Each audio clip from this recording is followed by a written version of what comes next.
ป้าสวยมากเลย นี่สวยมากจงผมเจ้าขับบดเจ้าสู้วันนี้ทุกคนจะลองเก็บใส่ขับจังแมนแต่งเพลงใส่คนบดเจ้าสู้น้องบัวาสิอยู่ฝั่งไทยทั่วประเทศลาวหรือว่าอยู่ต่างประเทศรอบโลกนี่ถ้าได้ฟังเพลงนี้คือว่าผัวหลงเฮือนสบับสง่าเสียงเหมอเอ้ยสบับสง่าสิทธิพลจิตรดาคนลืมเชียงเหม่อได้ มันอยู่ในความรู้สึกตลอดกาล สบายดีทุกคนเหมือนนิสิพาทุกคนไปเบื้องหลังการถ่ายลิปซิงเพลงของทางน้องจิตรดาและก็ไอสง่าสิทธิพลจิตรดานิพนธ์เด้อมื้อนี้เด้อตอนนี้กำลังกะเกี่ยมน้องจิตรดาก็แต่งหน้าเรียบร้อยแล้วใส่สุดใส่อย่างเรียบร้อยแล้วโอ้ย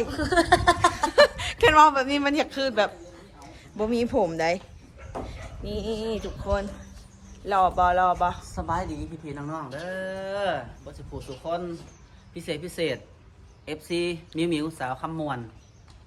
เขามาเบิ่งมาชมหลายๆพี่น้องเด้อเขามาคอมเมนต์ให้น้องมิวแน่บ่ทันมีผู้ใดคอมเมนต์ในช่วงนี้นะ มาคอมเมนต์ให้กำลังใจมันได้เลย เฮ็ดจังได๋สิดีขึ้นบ่นั่นไหนๆนะ ติชมกันได้ ชมเด้อ อันถือแป้งอยู่บ่ ฮะ มื้อนี้ก็สิขึ้นไปถ่ายอยู่ดาดฟ้าจ้าเงินโอ้ยเงินจานลองเด้อนี่บ่ต้องใส่สตันแมนนะอีกออกกำลังกายไปนำทุกคน แม่นไป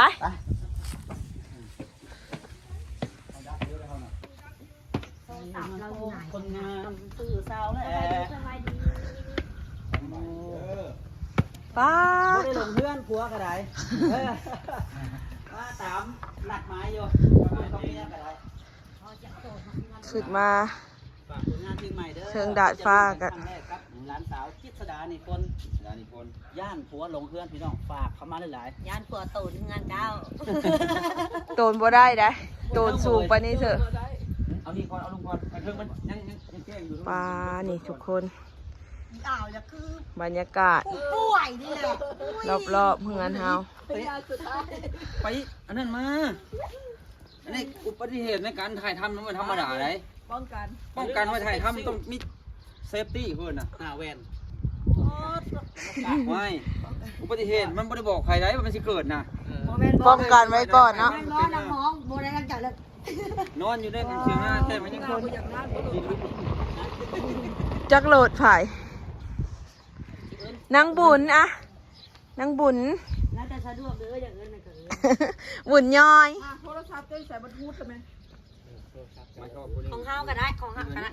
เดี๋ยวนี้ บูคงไผ่สามัคคีนี่ บูของทั้งห้า หืม ปิดบูของห้า หมายความว่าจะว่าจะใกล้ป่านนั้น ไป มา1 2อย่าเลิก acting เด้อ2 3เดี๋ยวเด้อ เอาบ่ 1 2 3ไป ผ่านไปแล้ว1เทค ผ่านไป1เทค มีฮอตลืมโฮก โอ้ยจากลอกตายจากหัวลงมอทอดเจ้าของโอ้ย โทรศัพท์ เอาบันไดบันได ติดร้านบ่เคยเจ้าสู้ทุกคนเอ้ยการลองเอาเพลงเจ้าสู้มาให้ก็เลยอินหลาย เฮาหน้าป้าเฮาจะ ไปเป๊ะ อากาศมันนี่หนาว ไว้ข้างหลังก็เนาะโทรศัพท์เนาะอะไรจะจัดมาเนาะ โบงามไป เบิ่งข้อเสือเด้ออย่ามัน โบงามพามุงใหม่ไป พูดใจหน้าไป เอาแม่ตู้นี่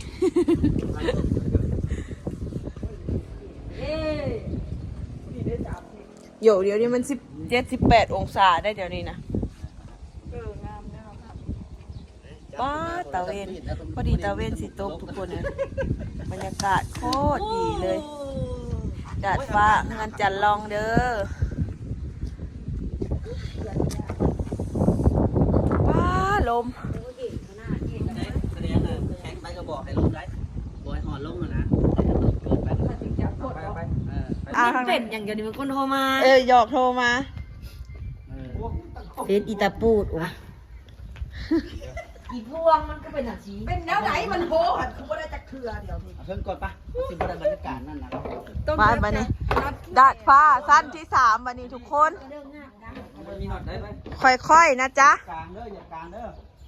เดี๋ยวบอกเล่มันจะบอกว่าเราบ่จักแหละ วางกับดาวว่าวบาปแล้วป้าทุกคนให้เบิ่งบรรยากาศชมให้ชมหน้าบ้านเฮาป้าทุกคนสิบอกเลยว่าหนาวสุดๆเลยพัดถืออันอากาศ มองนี่มองทำเงินเดินร้านนี่ห่าง10 มื้อละเช้า มัน ได้ ก็งามนะเจ๊เบิ่งดู ฮะ แตกมันก็งาม สุด ดูนี่ก็ได้แถวนี้ก็ได้หรือว่าคุณบอกมันไหนออกไปมันมี มันมีอ่างน้ำบ่ป้าขึ้นมาหอดพี่เฮน อุ้ยเย็นเย็นเย็น ยกค้างสั่นแล้ว หนาวขึ้นสูงเพลงนี่ยอดวิว ภาพเนี่ยมันสมราคาขึ้นมาเนี่ยภาพเนี่ย มันสวยเนาะ เด้อเปิดเลย โทรศัพท์นี่ดิ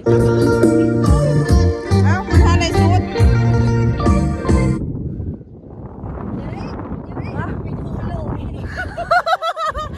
เอาไว้ไป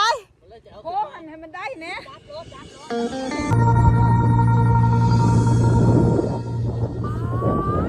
คนลมเย็นหนาวเลยแหละบนเป็นเย็นธรรมดา นี่บรรยากาศทงให้ทงนาบ้านเราสุดสวยงามมา ลมหนาวเป็นข้าวเจ้าผาพัดเป่า ปากจนอยากแหล่ ถ้าต้องนอนหนาวเพอเจ้าหนาวนี้เยือกเย็น ทางหูพาเจ้าผู้เดียวนะสปอร์ต เอาแบบไหนไปเจ้าตู้ เก็บภาพอันนี้เก็บภาพไปโปรโมทซื้อเพลงนั่นใดก็ยันผัวลงเฮือนวะยันผัวลง อยากให้ เฮื เขา อน ถ่ายหน่อยปะ ทำไม่ได้เอามาโอ้โหบ่ละ อันนี้ มีบ่ล่ะ เห็นลายก็คานได้ เอาเครื่องหนึ่งวะ1 2เอาเห็ดติดจินนั่นน้อยหนึ่งนะ ทะเลทลาย อ้าวมันทันได้อันนี้ซะ มันมวนผล 1 2 บ่ต้องยันดอกเดือนหัวลงเดือนอีก ได้ถ่าเดียวในตัว อะไร ป้าสวยมากเลย นี่สวยมาก เดือนบ่เคย งาม ขาดหู ถ่ายให้ไหนเห็นแต่เครื่องโตว ไอ้ย้อยเห็นบ่ได้บ่ ตัวใด อ่ะ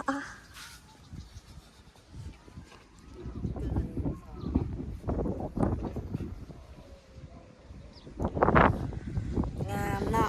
สาย ถ่ายออกมาแล้วงามงามมองใจมองใจ จงผมเจ้า ขับบทเจ้าสู้มันทุกคนจะลองเขียดใส่ขับจังแม่นแต่งเพลงใส่คนบทเจ้าสู้ เอาอีตัวเลย เขาอยากต้นเงิน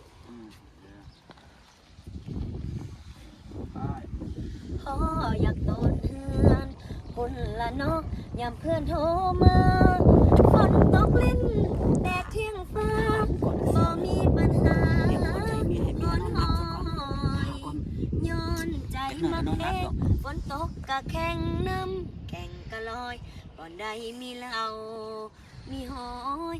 ขาวๆน้อยๆหัวคอยเพิ่นมัก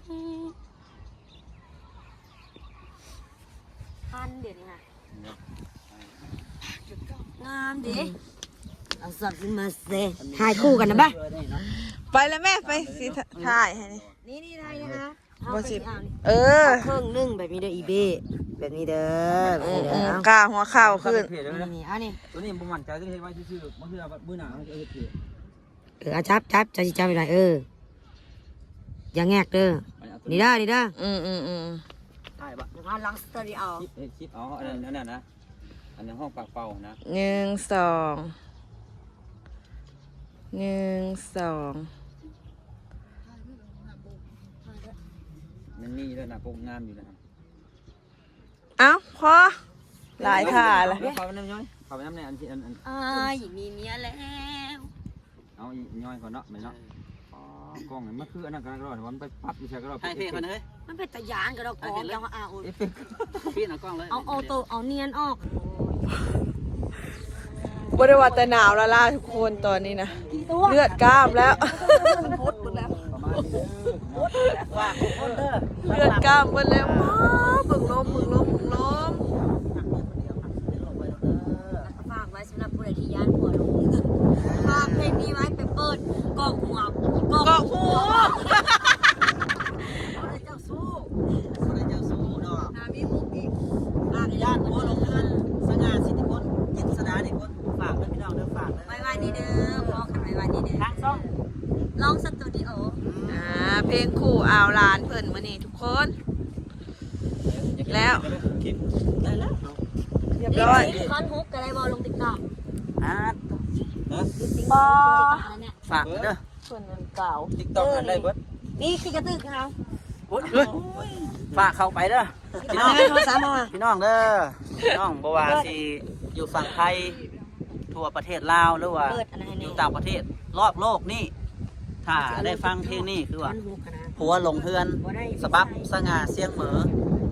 เอ้ย โม ส แม่ บับ น สง่าสิทธิพล จิตรสดา คน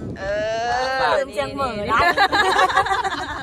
มันอยู่ในความรู้สึกตลอดกาล นี่บรรยากาศกสิประมาณนี้นะทุกคนเก็บมาฝากกันเลยก็สำหรับคลิปนี้กสิขอฝากไว้สำนี้ก่อนเด้อคลิปหน้าพอกันใหม่อย่าลืมกดไลค์กดแชร์กดติดตามคอมเมนต์มาด้วยนะ ผัวไหนเจ้าสู้ คอมเมนต์มาแน่ ทางกูนี่มันชิปอี สำหรับกสิฝากไว้สำนี้อ่ะ นั่นเลยแหละ บ๊ายบาย